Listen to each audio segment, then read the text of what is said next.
You searched how to make a table in Google Docs, and this is the full guide. Click once in your blank document at the spot where the table should sit, so your blinking cursor is exactly there. Go up to the top menu bar and click Insert. Hover over Table in the drop-down. A pop-up grid appears to the right. Move your cursor across that grid until it highlights 4 columns by 3 rows, and the size shows just above the grid. The grid goes up to 20 by 20, but starts small because you can add more rows later. Left-click to insert the table. If you highlighted too many squares, press Escape to cancel and the grid just closes. I'm using 4 by 3 because that gives you a header row and 2 empty rows, which is the layout you'll most likely start with. The table drops in below the cursor and your first cell is active. Click in that first cell and type Item. Press Tab and type Category. Press Tab again and type Quantity. Tab once more and type Price. Let's add a row below the header. Right-click inside the second row. In the cell under Item. In the menu, choose Insert Row below. A new blank row appears below that second row because the command works relative to the cell you right-clicked. Now let's remove that row. Right-click in the new empty row and choose Delete Row. The row disappears and the table is back to 3 rows. If you use the faster route, hover just outside the left edge of the table between 2 rows. A small plus icon appears. Click it and another row snaps in. That's the Quick Add button, and I use it when I just need 1 extra row without opening the menu. You don't need that extra row, so right-click inside it and choose Delete Row. Now for columns, right-click inside the price cell and choose Insert Column Right. A new blank column appears on the right, and it doesn't squeeze the widths you've already set.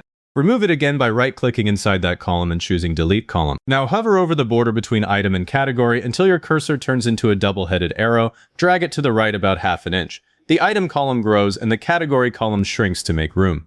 If you drag too far and it looks cramped, press Ctrl-Z or Command-Z right away to step back. Right-click anywhere in the table and choose Table Properties. A side panel opens on the right, and I'll leave it open for a setting at the end. For a title row, right-click inside your header row and choose Insert Row above. A blank row appears above the header. Click and drag across the 4 cells in that new top row to select them. Right-click the selected cells and choose Merge Cells. If Merge Cells is grayed out, you probably missed a cell with a drag, so click and drag across the row again. Type Monthly Spending in the merged cell. Now highlight the second row, the one with Item, Category, Equary, and Price.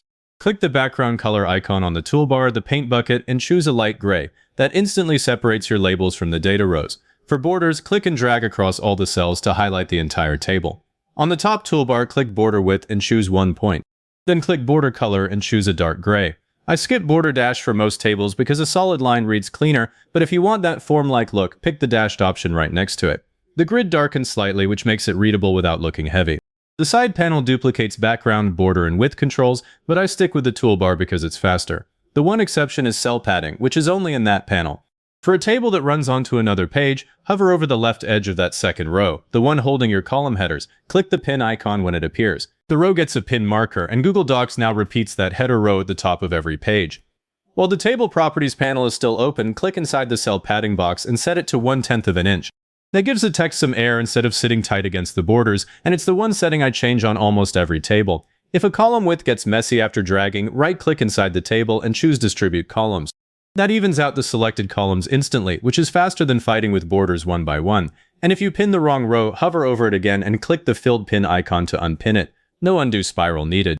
If this got your table in place, hit like, subscribe, and leave a comment saying this was helpful. Comments are what push this to other people looking for the same answer.